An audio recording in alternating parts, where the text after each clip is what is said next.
Okay, good morning, happy Tuesday. We are getting back onto the web design wagon, so to speak. Since we finished the social network, let's refocus on learning more in the tangible sense and less in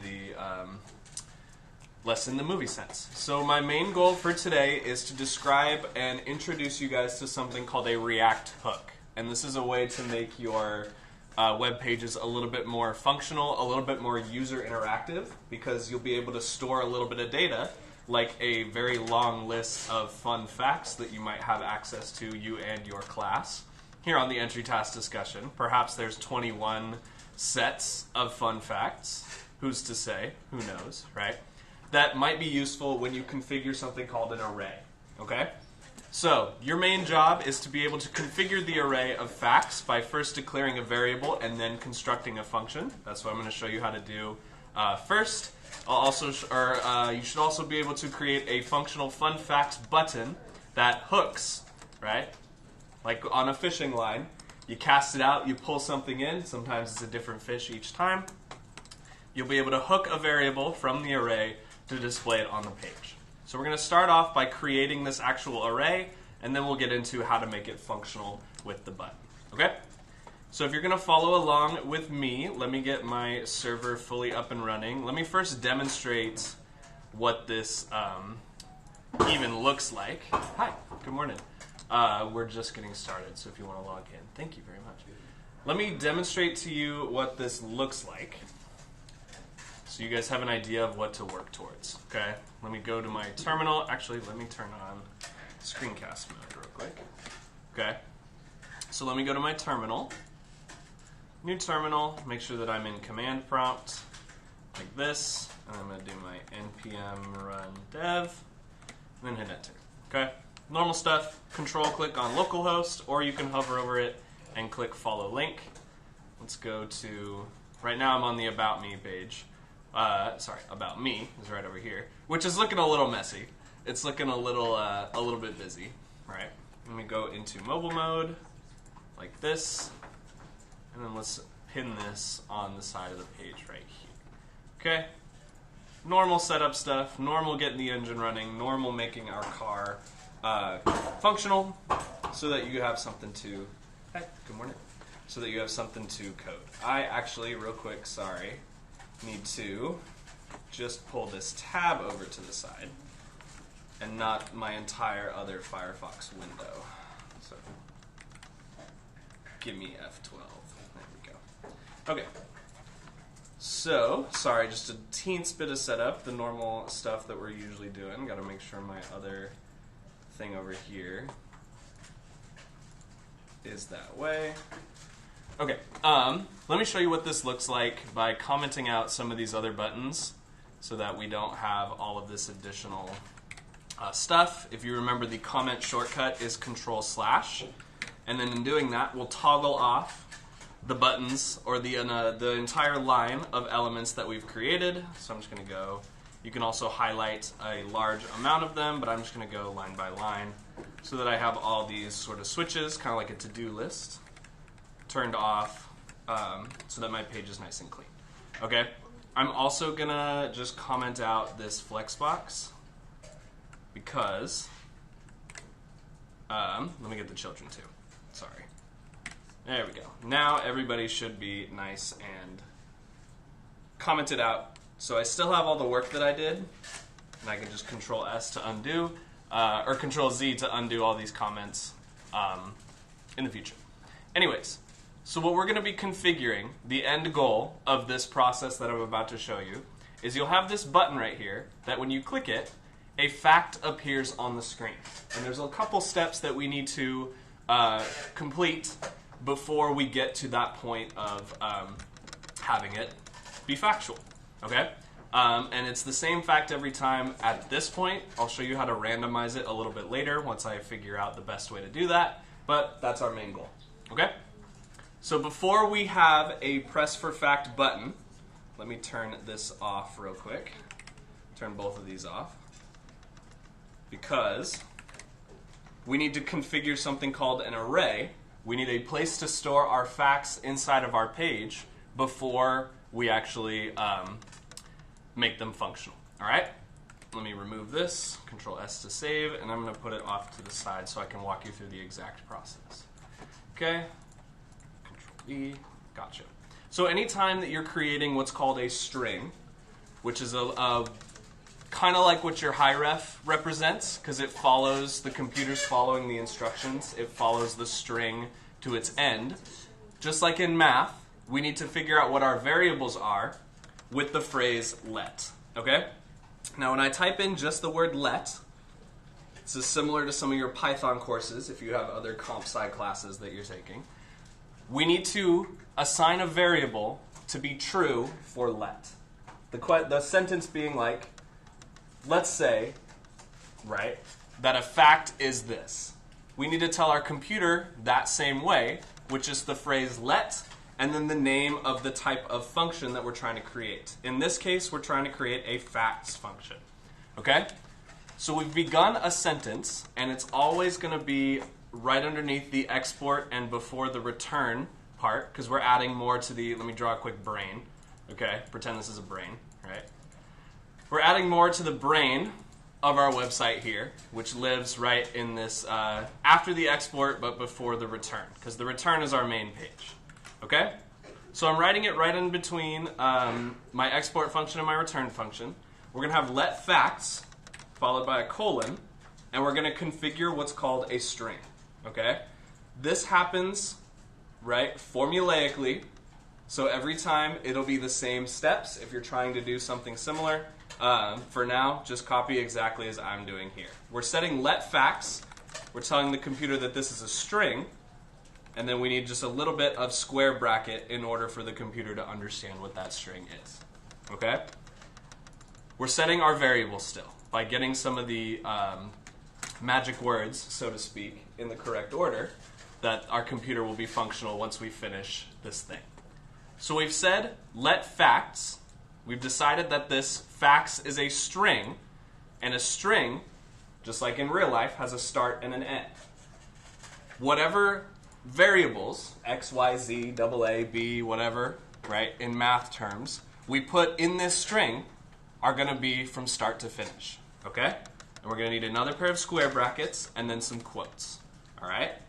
Now, inside of these quotes is where you put the facts that you either configured for your entry task or ones that if you want to put new ones in, that's fine too. I'm going to use the ones that I posted with my reply, so if you give me a second to pull that up, so I can just copy and paste them. Okay, discussions, entry tasks. It's going to go to my reply. I'm going to search for myself. I'm the only Benjamin in the class. There we go. Okay, so I have 5 facts right here, which number 1 is the top of my string, and number 5 is the bottom of my string. Okay, when you create an array, let me make that A look a little bit more like an array. It's got a definite start and it's got a definite end. Okay? And then the piece of string is what navigates us from the start to the end. Does that make sense? So since my first fact right here about the tattoo needle, that's going to be position 1. And then the bananas are berries but strawberries are not is going to be position 5. My string is going to move this way. Okay? What's confusing is in web design and a lot of computer things, 0 is usually the first position. So if you say, I want something in spot number 1, our brains are going to think the first in the order, right? That would make sense. But since a computer, again, is a very literal machine, this is actually position number 0, because it's the start, right? Computers are always going to start with 0. Kind of think back to binary, the main point of, or one of the main ways that computers interpret the world, right? So if this is 0, what is this number actually going to be in my string? Is it going to be 5 or is it going to be 4? Raise your hand if you think it's 4. It is 4. That's correct. I saw some 4s up. Good job. So this is 0, this becomes 1, this becomes 2, this becomes 3, and then that number 1 is 4. So keep that in mind when you're creating a string. 0 always comes first. Sound good? So in position 0, I'm going to take my tattoo needle fun fact, and I'm going to paste it inside of the quotes like this. Okay? any type of stuff inside of quotes is usually going to be for humans to see. So you want it to be written like you would write an essay, like you would write a text, like you would write a discussion board post. You want it to be understandable by a human inside of quotes most of the time. Does that make sense? So I have this correctly written out, like with capital letters and punctualization. I think is how you say that word. Punctuate, I don't know. You know what I'm talking about. Periods and stuff. And this is my position 0 on my string. Okay? Separate it by a comma. I'm going to add another quotes, and then I'm just going to go through and copy and paste the rest of my facts. So photography is painting with light is going to go in position number 1, comma, quotes. Then the average time spent on web pages is going to go in position 2, Control C, Control V, arrow, comma, space, quotes. And then we're just going to keep repeating until I get all the way to position 4. So we got cats have unique nose prints the same way that we have unique fingerprints. Go back to my code, Control V, arrow, comma, space, quotes. Okay, and then finally, position number 4, we have bananas are berries, but strawberries are not. Okay, am I making sense so far? Oops, that's the entry task. Ignore that one. Okay, now that we've configured the entire end of our string, you can tell it's a very long string because it strings all the way from here to there. We're going to add an enter. Okay? So now we've given some data for our computer to understand, but upon Control S to save, we have this string declared, but nowhere to go with it. All right? Kind of like in math, how you establish your variables before you do any of the mathing. You also need a function to apply those variables to. And our function is going to be something called a construction, which is the 5 letters C-O-N-S-T. Okay? I initially thought of them as constant, but it's more easy to understand it as a construction. Okay? Now, inside of your construction, copy my stuff exactly. We're going to have some square brackets. We're going to write the word fact, singular, and then a comma. Since we're writing functions, camel case set fact, like this. So we have const fact set fact. These are all of our fact informations up here. You're going to get real sick of me saying the word fact. Okay. Construction fact set fact. We're going to set equals to something called useState. All right. useState like this. It'll turn yellow if you've done it correctly. And then inside, after useState, we'll have a pair of parentheses. Inside of the parentheses, we'll have a pair of quotes, just like this. Okay? Control S to save. And we've got 2 halves of creating our string real quick. Ankthi, you have a question? I don't know. Okay, yours here, the word string is green, but for mine it's not green for some reason. Like, is that supposed to happen? We might have different themes on our VS Code. So long as it's not underlined like my my variables are at the moment, you should be okay. Okay, let's do this. So I'm going to leave the screen share up. I want you to look at lines 15 and 16. Get yours to look like mine. We're going to take a quick sec to make sure all of your strings and all of your arrays are configured before we move on to the useState step. Okay? Sound good? Okay. Control S. I'm going to stop the video right here, and we'll pick it back up here. Are we good? We're good. Okay. So, real quick. Look at your screen share. I forgot one very important step. Very, very important step. I set my string of facts, but I forgot to tell the computer where to actually look for the string. And to do that, you just need to have an equal sign between where your string begins, right, with this command right here with the square brackets. Okay, square brackets. You need that equal sign in order for your variables to actually be true. Okay?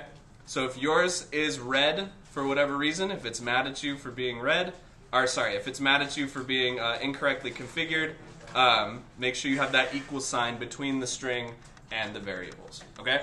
I'm going to check your work real quick. The last thing it needs is a semicolon at the end of useState, and that should be where we're at currently. So Let me see that, make sure everybody's at that stage before we move on to the next stage. Screen share, please and thank you.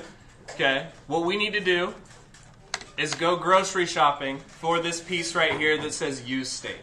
All right?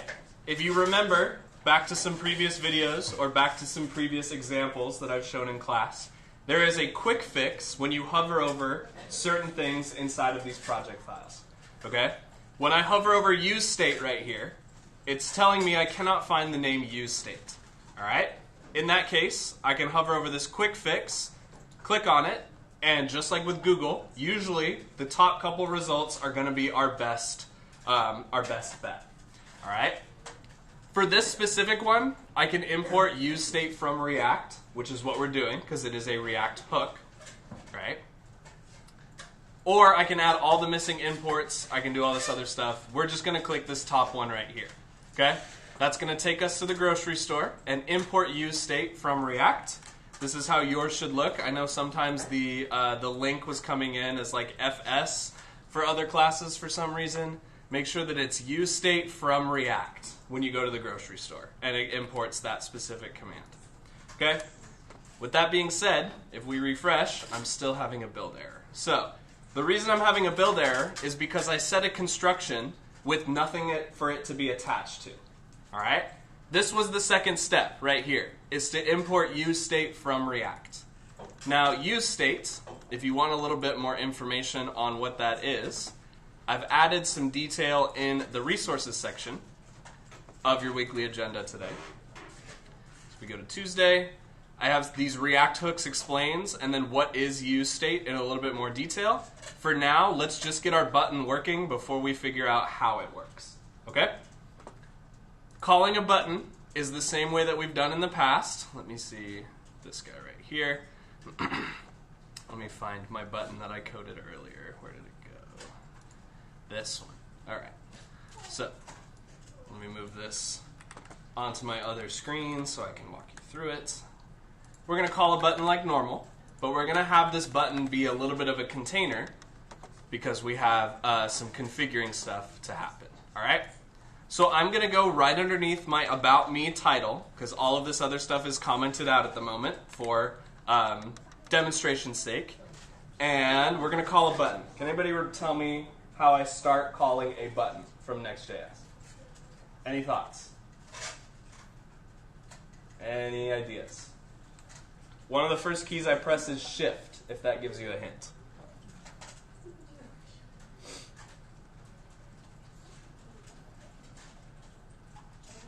Since we're a little sleepy this morning, I'm going to go Shift, comma, because this is a React element and not an HTML element.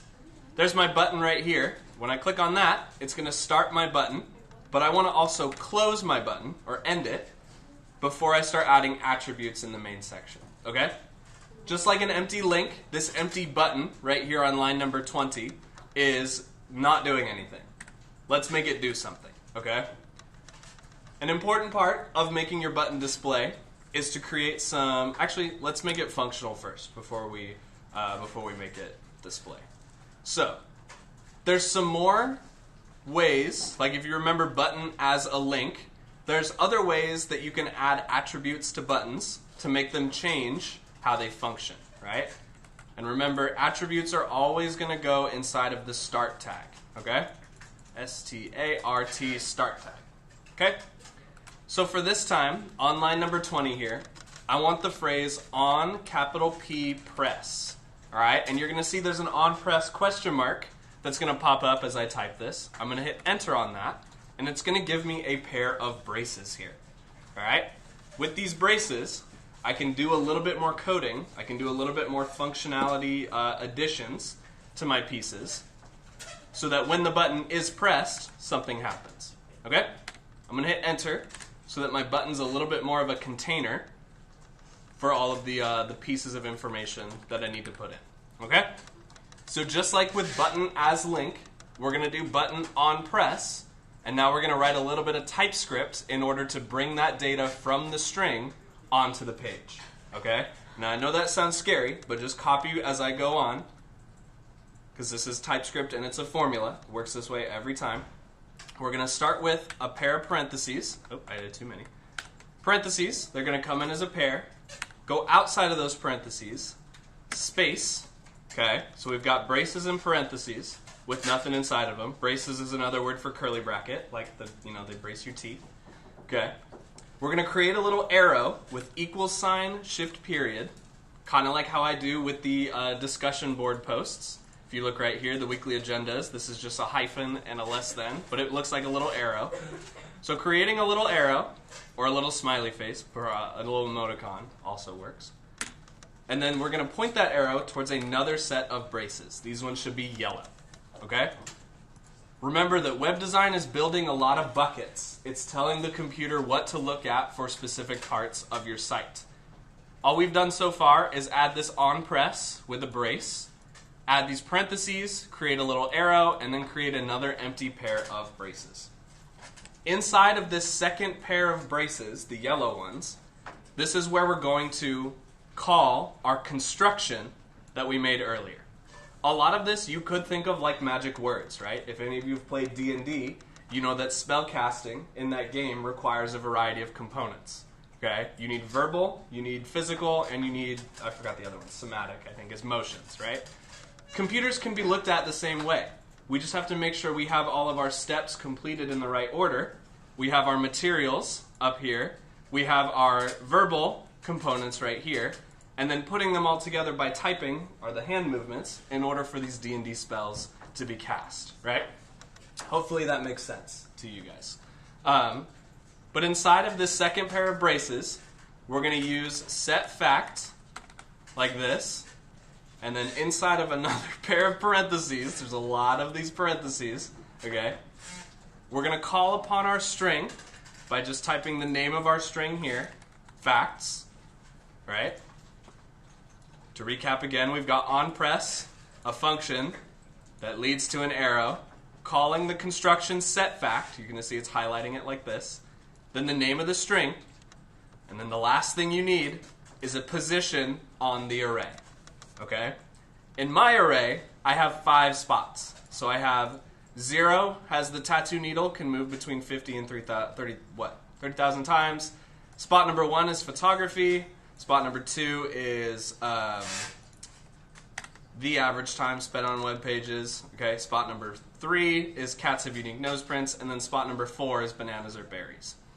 Any number from 0 to 4 that I put inside of your final pair of square brackets, okay, there's a lot of little brackets and braces and stuff in order for our button to become functional.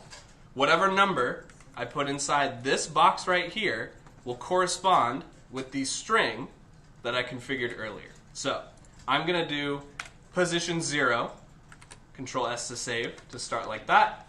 Okay, and now we just need to figure out why my... Oh, it's mad at photography. Oh, because there's quotes. I see. Okay. Control S. Ah, we work. Okay, perfect. So, I would check your string, because that was something that I just had an issue with, to make sure that there's no additional stuff going on up there. Make sure it's all this kind of, in the default color scheme, like this coppery brown color. Should be what it appears on the artist. Yes, each individual fact needs to be separated by quotes. So you see my position 0 fact about the tattoo needle starts with quotes, and then it ends with quotes. Let me go to the end of it real quick, just carefully. Oh, it's going all the way to the end of my string. There we go. Starts and ends with quotes, like this, and then it's separated by a comma, okay? So yours should look like that.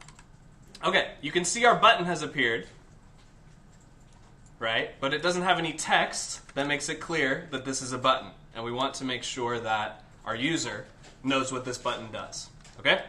We're going to press for fact. Control S to save. Okay, now that we've added content in between the tags, right? We have our button bucket right here. We've added some content. Our user now knows what this button should do. And then at this point, if you wanted to, let's see if I can class name some Tailwind and it doesn't get mad at me. Let's find out. We're going to set it to button. What's a nice factly color?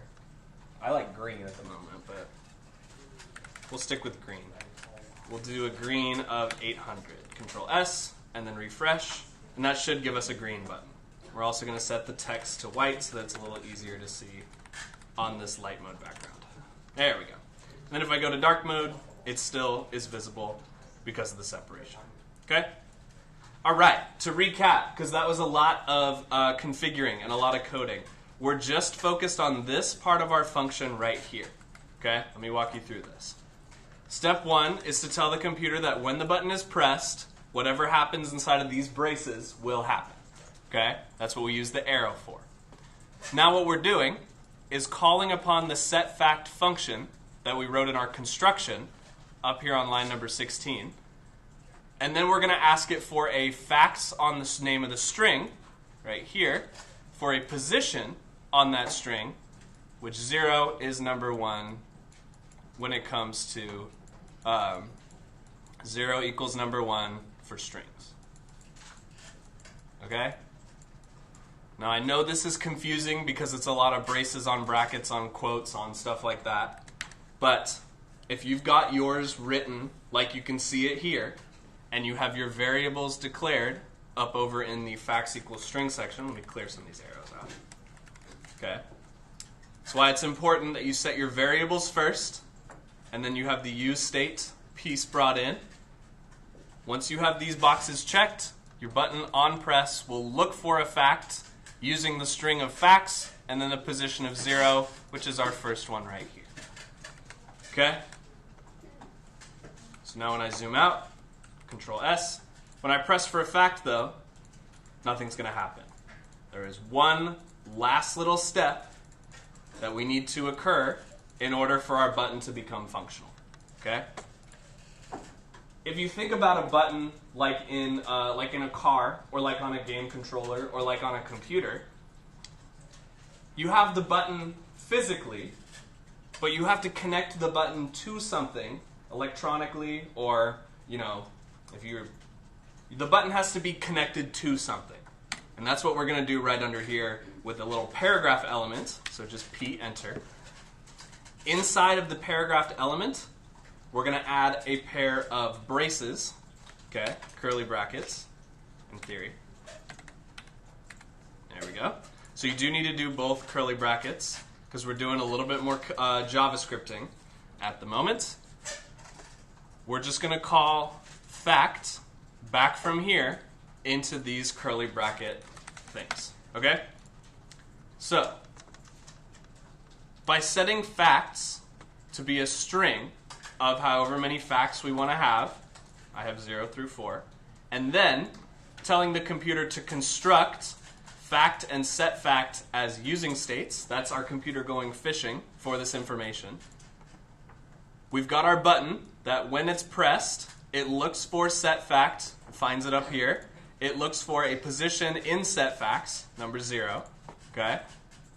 And the last step is to give it, that button, something to attach to, which is the name of the construction inside of a pair of curly braces on any type of HTML element, okay? So now, when I refresh and I press my fact button, it's going to turn this paragraph, which is invisible by default, into whatever fact on the string I have coded. Okay?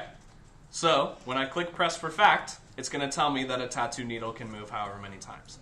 If I change the string number to be facts1 and then refresh, it should tell me about photography. Okay? If I change the facts position to number 2 and refresh after I Control S to save, not that one, after I Control S to save, it's now going to tell me about the time spent on web pages. Okay? If I change it to fact spot number 3, I think you get the idea, right? Cats have unique nose prints, the same way we have unique fingerprints. And then if I finally tell it to look for position 4, it's going to tell me that bananas are berries, but strawberries are not. useState is your computer going fishing for whatever information you told it to, whatever types of fish you told it to are in the lake. Okay? And I know this is a lot to go off of a movie and go straight into some coding with a lot of steps, but think of it mathematically. We have variables. We declare what those variables are. and we tell the computer how to use them, then we give the computer an ability to use those exact facts. Okay? I'm going to copy and paste my code into the resources section, and I want you guys to experiment with it, changing the string, changing the fact name, adding more buttons, adding different buttons for different facts. That's what I want you to do with the remainder of your period here. So, 1 second, let me copy and paste this code, upload this video, and then I will answer your questions. Okay? Strings are cool. This is your introduction to how you can use them, and we'll get into more detail later in the semester. Okay?